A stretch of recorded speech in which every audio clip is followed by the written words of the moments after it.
Euh, Bonjour. Aujourd'hui, je vais vous parler du Burkina Faso. Euh, les miracles que le camarade capitaine Ibrahim Traoré est en train de faire au Burkina Faso, surtout sur le plan de l'agriculture, sur les 100 milliards que le camarade capitaine Ibrahim Traoré a investi sur l'agriculture pour pouvoir développer, pour pouvoir lancer le pays sur la voie du développement. Alors, sans plus tarder, nous allons écouter cette vidéo vraiment intéressante qui parle de Ibrahim Traoré et de toutes les réalisations qu'il a fait.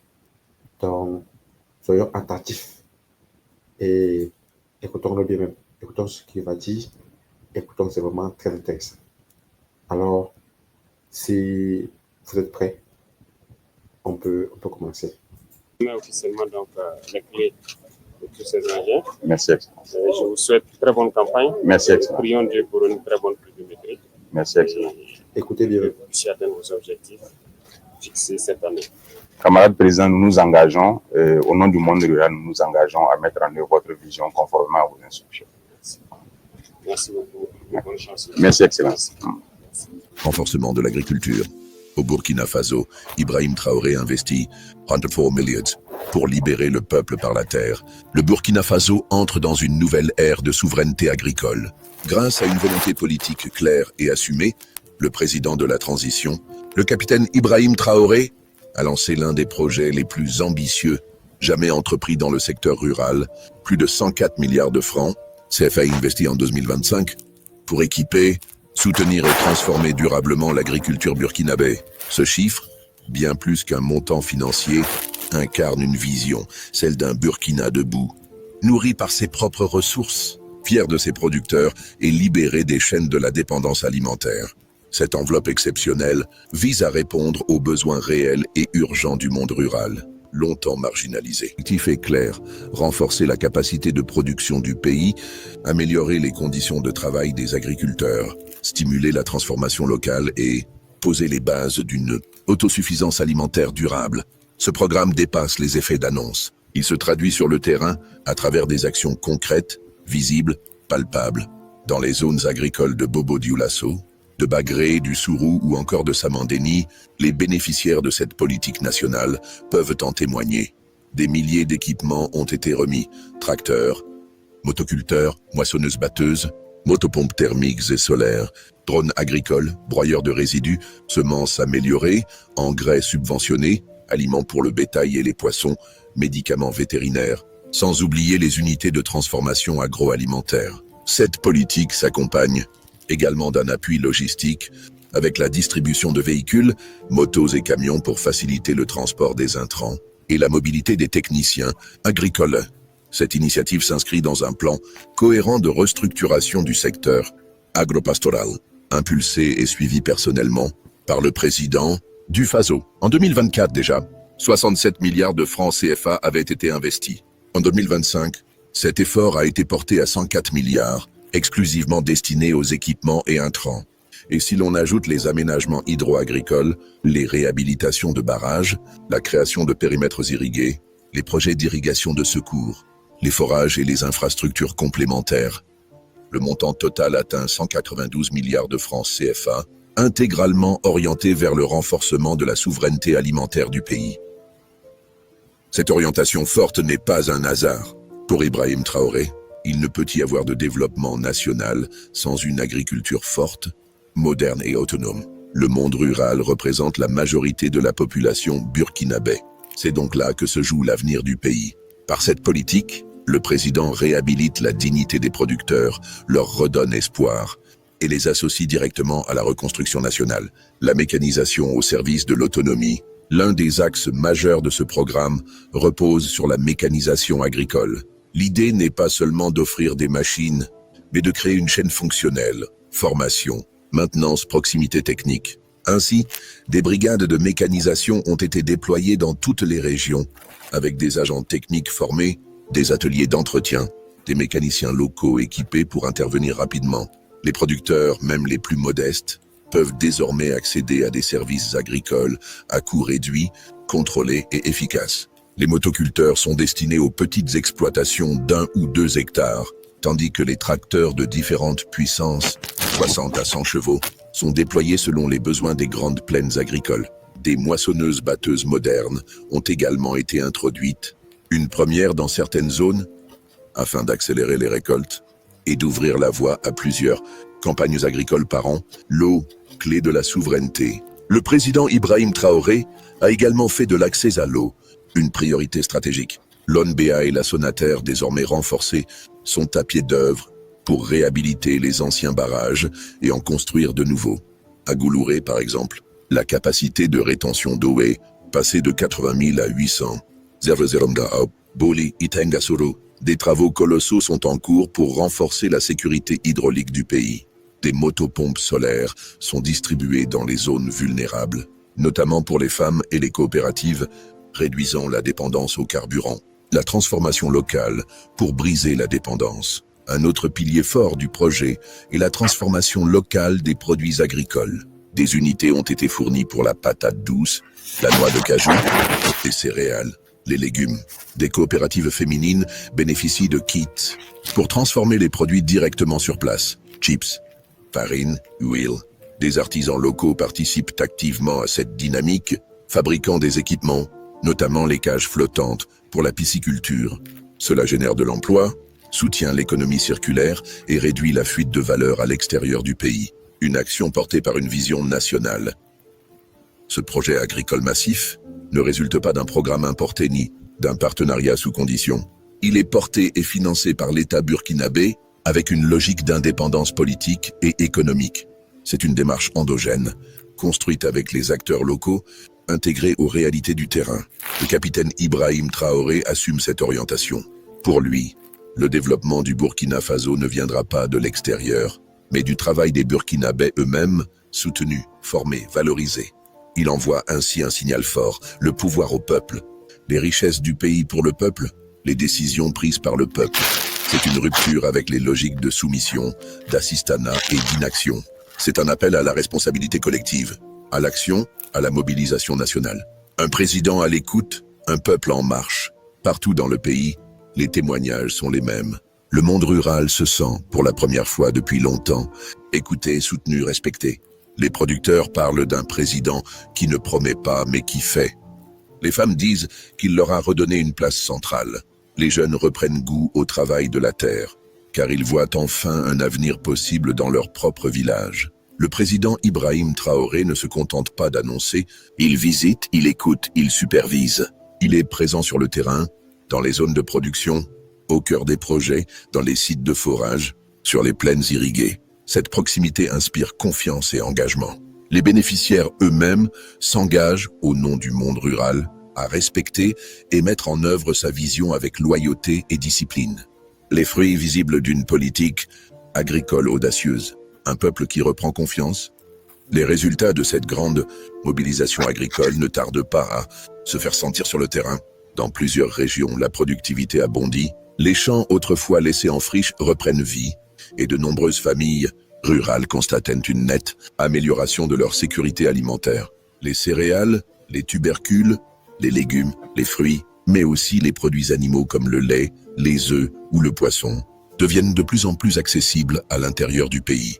Une dynamique nouvelle est en marche. À Bagré, les producteurs notent une hausse significative des rendements grâce aux motopompes et aux nouvelles semences.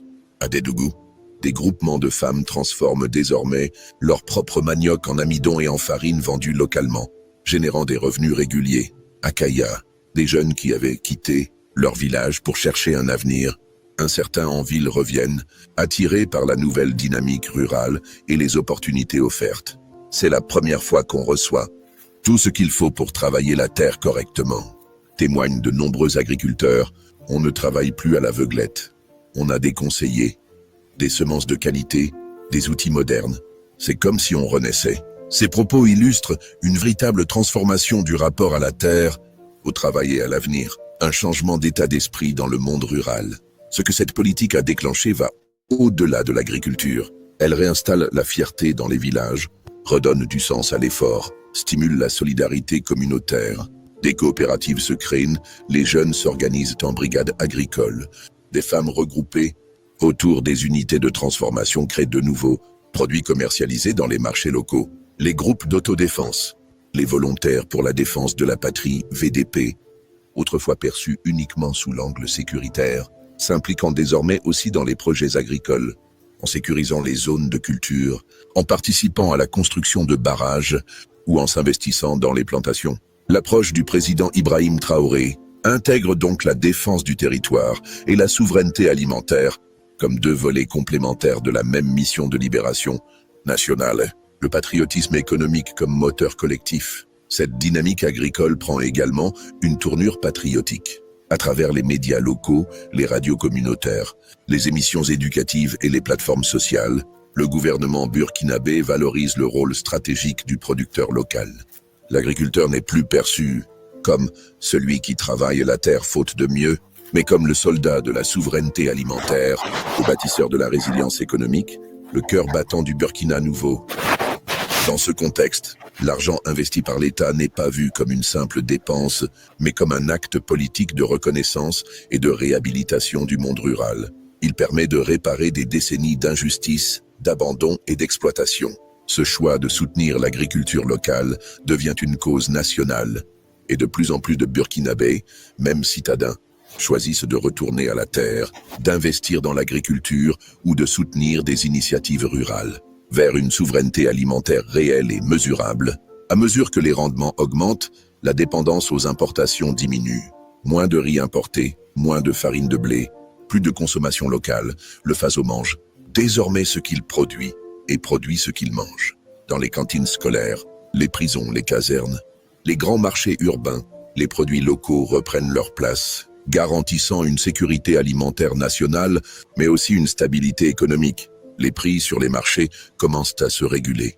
Là où la spéculation étranglait les ménages, la production locale introduit une concurrence saine et un contrôle par les communautés elles-mêmes. Les coopératives fixent les prix en concertation avec les autorités, les excédents sont stockés, transformés ou exportés, et les chaînes de valeur se renforcent. Un président en mission, un peuple mobilisé. Ce changement profond est aussi le fruit d'un style de gouvernance incarné par Ibrahim Traoré. Il n'agit pas de loin, enfermé dans des bureaux climatisés. Il est présent sur le terrain, dans les zones agricoles, au contact direct des populations. Il visite les barrages, observe les plantations, échange avec les femmes transformatrices, écoute les doléances, oriente les ajustements. Cette proximité étonne, rassure, inspire. On entend souvent cette phrase dans les villages. Le président est l'un des nôtres. Et cette perception crée une confiance rare dans un pays marqué par l'instabilité politique et l'éloignement des élites. Pour beaucoup, Ibrahim Traoré n'est pas simplement un chef d'État. Il est un frère, un guide, un leader enraciné dans la souffrance et les espoirs du peuple. Conclusion. Vers une refondation nationale à partir du sol. Ce que vit le Burkina Faso, aujourd'hui sous le leadership du capitaine Ibrahim Traoré, est bien plus qu'un plan de relance agricole. C'est une refondation nationale. Une réconciliation entre l'État et ses producteurs, une révolution par le bas, portée par des femmes et des hommes armés de houx, de semences et d'espoir. Une reconstruction de la dignité à partir du sol burkinabé. La vision est claire, la direction est tracée, le mouvement est en marche. Ibrahim Traoré a choisi de construire la paix et la prospérité, non pas en important des modèles étrangers, mais en s'appuyant sur ce que le Burkina a de plus fort, son peuple, sa terre, son courage. Et cette voix, exigeante mais souveraine, est en train de montrer au monde qu'un pays apparemment pauvre peut devenir puissant, si la foi en lui-même. L'agriculture comme socle d'une industrialisation souveraine, le président Ibrahim Traoré ne s'est pas limité à relancer l'agriculture vivrière ou de subsistance. Très tôt, il a compris que pour sortir le pays de la dépendance économique, il fallait transformer localement ce que le pays produit, créer des chaînes de valeur intégrées et industrialisées à partir de l'agriculture. Ainsi est née la stratégie agro-industrielle du Burkina Faso, fer de lance du développement endogène. Des centres de transformation alimentaire voient le jour dans plusieurs régions. À Bobo Dioulasso, l'unité de transformation de la mangue permet d'exporter jus, compotes et fruits séchés. À Waïgouya, c'est le Sumbala et le Niébé qui sont transformés en produits prêts à la vente. À Koudougou, une usine pilote de transformation du coton burkinabé commence à fonctionner, mettant fin à l'exportation brutale de la matière première brute. Ce changement structurel vise un double objectif: générer de la valeur ajoutée sur place et créer des centaines de milliers d'emplois qualifiés ou semi-qualifiés pour les jeunes. L'État burkinabé finance des formations techniques dans les métiers de l'agroalimentaire, du conditionnement, de la maintenance industrielle et de la gestion logistique. Les jeunes, souvent diplômés mais sans emploi, trouvent dans cette nouvelle dynamique des opportunités concrètes: création d'emplois et renforcement du tissu économique local. L'impact sur l'emploi est déjà visible. Des milliers de jeunes sont aujourd'hui employés dans des unités de transformation, des entrepôts communautaires, des zones de stockage, des ateliers de réparation de machines agricoles. D'autres travaillent dans la chaîne de distribution des produits agricoles vers les marchés urbains ou les circuits d'exportation. Des coopératives agricoles, renforcées par les aides de l'État, s'associent avec de petites unités industrielles pour produire de l'huile, du savon, de la farine, du sirop, du beurre de karité ou des produits cosmétiques bio. La femme rurale n'est plus une simple travailleuse agricole, mais une véritable actrice économique dans les circuits de production, de transformation. Ce modèle, pensé pour être autonome, circulaire et résilient, transforme peu à peu les villages en centres de production et d'innovation. L'État favorise l'émergence de pôles agro-industriels régionaux, transformation locale, distribution et exportation. Cela réduit la pression sur les grandes villes et encourage le retour aux campagnes avec dignité et perspective. Vers une économie décolonisée et autosuffisante, cette révolution agricole et agro-industrielle portée par Ibrahim Traoré répond à un enjeu bien plus vaste: la décolonisation économique du Burkina Faso. Trop longtemps, le pays a exporté ses matières premières pour les voir revenir sous forme de produits finis hors de prix. Trop longtemps, il a dépendu des chaînes d'approvisionnement extérieures pour nourrir sa population. Le président Traoré a renversé cette logique. Son ambition est claire: faire du Burkina Faso un pays qui consomme ce qu'il produit, transforme ce qu'il récolte et vend avec fierté ce qu'il crée. Cela suppose de bâtir une économie basée sur le réel, sur le local, sur le durable. C'est dans ce sens que le pays développe des partenariats sud-sud avec d'autres nations africaines et avec des pays amis comme le Mali, le Niger, la Guinée ou encore la Russie et l'Iran. Ces alliances permettent d'éviter les pièges de la dette, d'accéder à des technologies adaptées et d'échapper à la mainmise des institutions financières internationales qui imposaient jusque-là leur modèle destructeur. Le rôle stratégique des infrastructures rurales pour soutenir cette transformation, Ibrahim Traoré a mis l'accent sur la construction d'infrastructures de base dans les zones agricoles, routes rurales, ponts, mini-barrages, lignes électriques solaires, hangars de stockage. Là où il n'y avait que des pistes impraticables, les producteurs peuvent désormais transporter leurs récoltes. Là où il n'y avait ni eau ni électricité, les machines peuvent fonctionner et les produits être conservés. Ce maillage territorial permet une circulation fluide des biens et des personnes, une réduction des pertes post-récolte, un accès plus rapide aux services publics. Le tout est financé en grande partie par l'argent, réorienté de l'administration vers les priorités du terrain. Une vision portée par la souveraineté et la dignité. Ce qui frappe dans cette stratégie, c'est qu'elle n'est pas dictée de l'extérieur. Elle naît d'un besoin local, d'une volonté nationale et d'un leadership assumé. Ibrahim Traoré n'a pas copié un modèle imposé. Il a écouté son peuple, observé les réalités du terrain, puis proposé une voie burkinabé de développement. Il a compris que la dignité ne vient pas de la charité étrangère, mais du travail collectif, de la maîtrise de ses ressources, de la transformation intelligente de ses richesses naturelles. Son action ne repose pas sur des slogans, mais sur des faits. Des hectares cultivés, des usines construites, des familles nourries, des jeunes employés.